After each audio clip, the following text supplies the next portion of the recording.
எல்லாருக்கும் வணக்கம். Welcome to Madurai Sundari's kitchen. வாங்க இன்னைக்கு இட்லி மிளகா பொடி எப்படி அரைக்கலான்னு நாங்கள் எப்படி அரைக்கிறதுன்றதை நாங்கள் செய்கிற முறைப்படி உங்களுக்கு செஞ்சு காமிக்கிறேன். வாங்க வீடியோக்குள்ளே போகலாம். பாருங்கள், இது 200 உளுந்தம்பருப்பு. இப்போ நம்ம எவ்வளவு 200 எடுத்தோம்னா 100 கடலைப்பருப்பு எடுக்கணும்.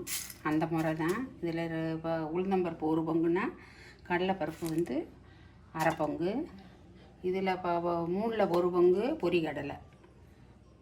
பொரிகடலையும் லேசாக வறுத்துக்கிறேன்னு. இப்போ இதுக்கு வந்து நான் எங்களுக்கு காரம் கொஞ்சம் தேவை, அதனால் கொஞ்சம் காரம் கூட போட்டிருக்கேன். சில பேருக்கு காரமே பிடிக்காது, அதனால் நாங்கள் காரம் சாப்பிட்றதுனால நான் ஒரு 50 மிளகா வச்சு 50 கிராம் 100 கிராம் கூட வச்சுக்கோங்க, காம்பு கிள்ளிட்டு எடுத்து வச்சுருக்கிறேன். ஒரு கருவேப்பிலை 2 புளி கருவேப்பிலை எடுத்து வச்சுருக்கேன். இப்போ எல்லாத்தையும் வறுத்து எப்படி அரைக்கிறதுன்றதை நான் காமிக்கிறேன். வானிலை அடுப்பில் வச்சுட்டேன். அடுப்பில் வச்சு சட்டி காயுது. கருவேப்பிலை தான் இது. நாங்கள் தண்ணியை ஊற்றி அலசி லேசாக வெயிலில் உணர வச்சு, காஞ்ச கருவேப்பிலை இருந்தாலும் நீங்கள் போட்டுக்கலாம். காஞ்ச கருவேப்பிலை இல்லை, பச்சை கருவேப்பிலை தான். இது கொஞ்சம் பதமாக இருக்குது, அதனால் வெறுவானலியில் போட்டு கொஞ்சம் வதக்கி எடுத்து வறுத்துட்டோம்னா கொஞ்சம் முறுமுறுன்னு வரும். நம்ம இதெல்லாம் அரைச்சி ஆறி இதை அரைக்கிறதுக்குள்ளே இது கொஞ்சம் நல்ல வந்துடும். பாருங்க,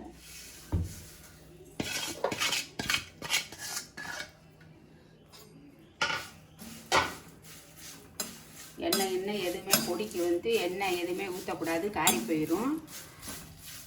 நம்ம கொஞ்சமாக இப்போ ஒரு வாரத்துக்கு அரைக்கலாம் அப்படின்னா பரவாயில்ல. நான் கொஞ்சம் பல்காக தான் வச்சுருக்கேன். நான் பொழுதனைக்கு அரைக்க முடியாது, எங்கள் வீட்டில் நிறையா செலவழியும், அதனால் கொஞ்சம் கூட தான் வைக்கிறேன். உங்களுக்கு தேவைன்னா சும்மா ஒரு கைப்பிடி அரைக்கிறவங்களும் இருப்பாங்க. அந்த மாதிரி அரைக்கிறவங்களும் அதுக்கு தகுந்தாப்புல காரம், பெருங்காயத்தூள் எல்லாமே சேர்த்துக்கோங்க. நான் இன்னைக்கு கட்டு பெருங்காயமே வாங்கிட்டு போட்டிருக்கேன், ஒரு 6 துண்டு. இதையும் சட்டியில் போட்டு நல்லா வறுத்து இடிகளில் போட்டு இடித்து மிக்சியில் போட்டு அரைக்கும் போது போட்டு அரைச்சிக்கிறேன்னு. இல்லை இது கிடைக்கல அப்படின்னீங்கன்னா தூள் பெருங்காயம் இருந்தால் கூட 1 ஸ்பூன் போட்டு, நீங்கள் எவ்வளோ அரைக்கிறீங்களோ அதுக்கு தகுந்தாப்புல தூள் பெருங்காயம் போட்டுக்கோங்க. பெருங்காயம் போடாமல் மிளகா பொடி அரைக்கக்கூடாது, இட்லி மிளகா பொடி.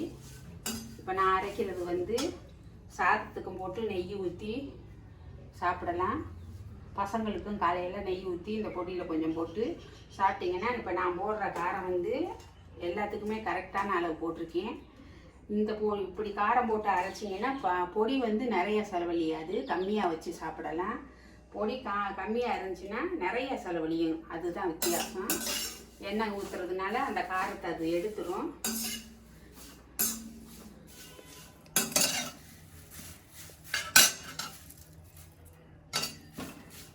கை போக்குற அளவு சூடு இருந்தால் போதும்.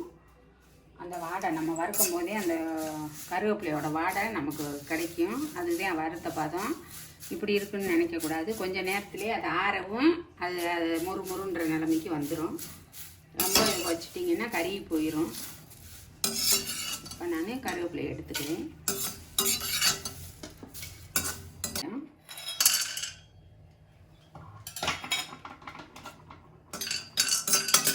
பெருங்காயத்தை வெறும் சட்டியில் போட்டு கொஞ்சம் சூடு ஏற்றிக்கோங்க. இப்போ பொரிகடலை ஒரு 50 பொரிகடலை போட்டிருக்கேன். நான் 200 பருப்பு போட்டிருக்கேன், 100 கடலைப்பருப்பு, 200 உளுந்தம்பருப்புக்கு. இப்போ நான் ஒரு 50 பொரிகடலை போட்டிருக்கேன். இதில் ஐஸ்கிரீம் கப்பில் 1 கப்பு போட்டிருக்கேன் கடலைப்பருப்பு.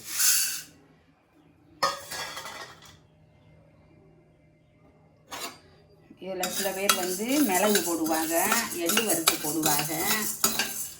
அதனால் நாங்கள் வந்து எள்ளு பொடிங்கிறது வந்து தனியாக அரைச்சி வெள்ளி செவ்வாய்க்கிழமை பசங்க வெளியே போகிற நேரம், நல்ல விசேஷத்துக்கு போகிற நேரம் பொடி கேட்டாங்கன்னா அந்த மாதிரி நேரங்களில் எள்ளு பொடி நாங்கள் வச்சு அனுப்ப மாட்டோம். அதனால் நாங்கள் எப்பயுமே எள்ளு பொடின்னு அரைச்சோம்னா அது சாதாரணமாக வீட்டில் இருக்கிற அன்னைக்கு தான் பசங்களுக்கு கொடுப்போம். பசங்க மாறி எடுத்து சாப்பிட்ருவாங்க வெளியில் போகும்போதுன்றக்காண்டி பெரும்பாலும் நாங்கள் இந்த பொடியில் வந்து எள்ளு கலக்க மாட்டோம். உங்களுக்கு தெரியும் எள்ளுங்கிறது எதுக்கு சேர்க்குறது அப்படின்றது. இப்போ விசேஷ காலங்களில் முறுக்கில் போட்டோம்னா அது எண்ணெயில் ஊற்றி வெந்துடுது.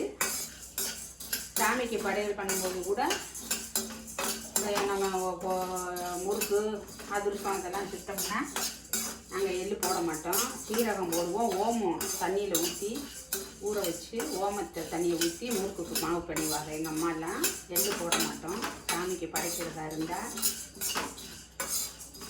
பருப்பை வந்து தீய வச்சுட்டிங்கன்னா கருகின வடை வந்துடும்.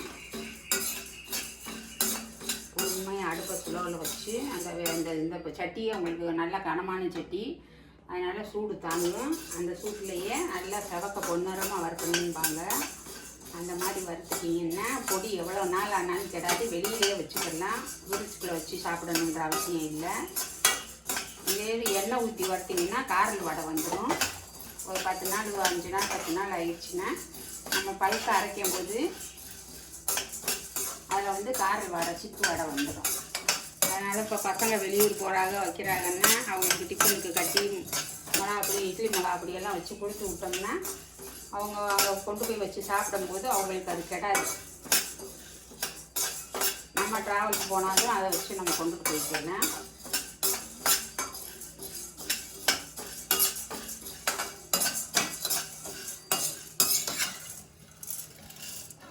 இதே மாதிரி ஒரே மாதிரி வறுக்கணும். பொறுமையும் நிதானம் தான் தேவை. எந்த வேலை பார்த்தாலும் கொஞ்சம் ஈஸியாக நம்ம இதை கற்றுக்கிட்டோம்னா சமையலுங்கிறது சாதாரண விஷயம்தான். இந்த அளவுக்கு பருப்பு வறுத்தது போதும். ஒரு தட்டில் கொட்டி ஆற வச்சுக்கோங்க. பாருங்கள், பொன்னரமாக வறுத்தாச்சு. அடுத்து உளுந்தம்பருப்பை போட்டு அதே மாதிரி எண்ணெய் ஊற்றக்கூடாது, அதே மாதிரி வெறும் சட்டியிலே போட்டு பொன்னரமாக வறுத்து அதையும் கொட்டிக்கு ஆற வச்சுக்கிறேன்னு. ஆற வச்சுட்டு அடுத்து அதையும் அதோடு சேர்த்து ஆற வச்சுக்கோங்க.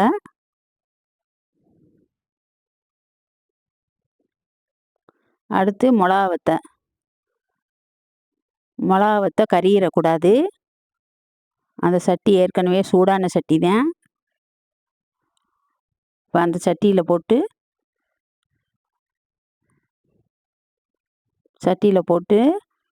வறுத்து எடுத்துக்கிறேன்னு. அந்த சூட்லேயே அது இருந்தால் போதும். கொஞ்சம் நேரம் 2 கிண்டு கிண்டிட்டு அடுப்பை நான் ஆஃப் பண்ணிடுவேன்.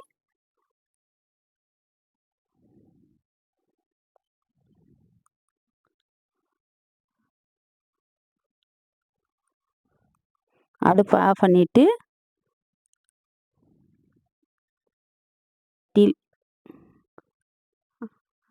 மிளகாவத்தெல்லாம் நல்லா அந்த சூட்லேயே கிண்டிக்கங்க.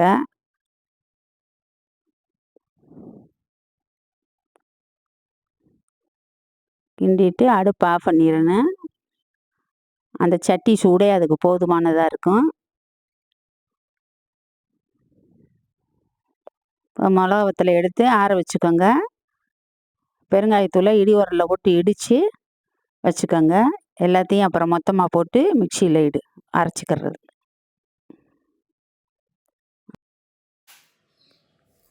பொடிக்கு பருப்பு எல்லாம் வறுத்து ஆற வச்சுருக்கேன். இப்போ இடிகளில் போட்டு இதை இடித்து வச்சுருக்கேன். இதை போட்டு ஒரு 2 சுற்று சுற்றிக்கலாம். பெருங்காய பொடியும் கருவேப்பிலை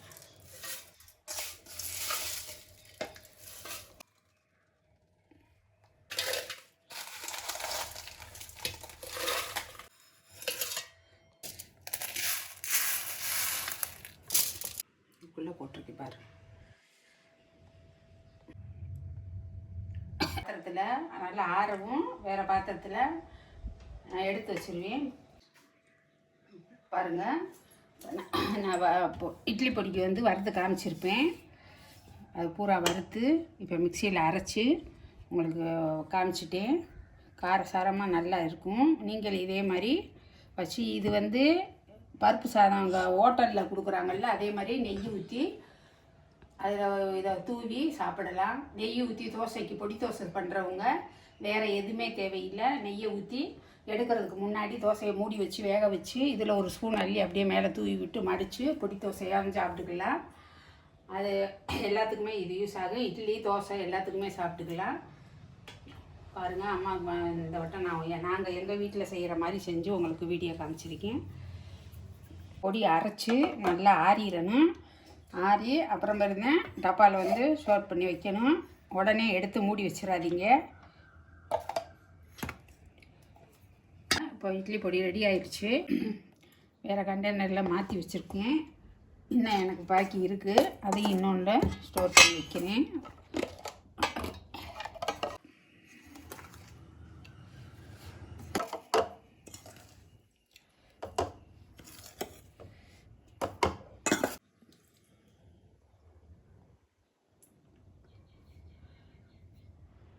பாருங்கள், இப்போ நான் ரெடி பண்ணி 2 இதுலேயும் மாற்றி வச்சுட்டேன்.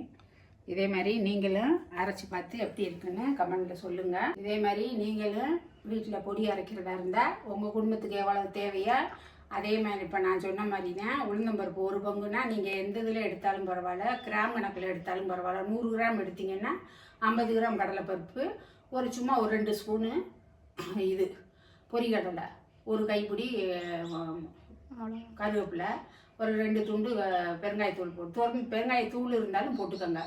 ஒரு 2 சின்ன ஸ்பூனில் 1 ஸ்பூன் பெருங்காயத்தூள் வறுக்கும் போது போட்டு, மிளகா கொஞ்சமாக போட்டுக்கோங்க. ஒரு 10 மிளகா 20 மிளகா போட்டு, உங்கள் காரம் எவ்வளவோ அதுக்கு தகுந்தாப்புல. நான் காரம் அதிகமாக சாப்பிட்றதுனால எங்களுக்கு தேவை, சாதத்தில் போட்டு சாப்பிடுவாங்க, அதனால நான் கூட போட்டிருக்கேன். இது இப்போ நீங்கள் 1 மாதம் 2 மாதத்துக்கு இதை வெளியில் வச்சுருந்தாலும் வண்டு வராது, எதுவுமே கெடாது. எங்கள் வீட்டு பக்குவத்தில் நான் அரைச்சி காமிச்சிருக்கிறேன். இந்த வீடியோ பிடிச்சிருந்துச்சின்னா லைக் பண்ணுங்கள், ஷேர் பண்ணுங்கள், கமெண்ட் பண்ணுங்கள். நன்றி, வணக்கம்.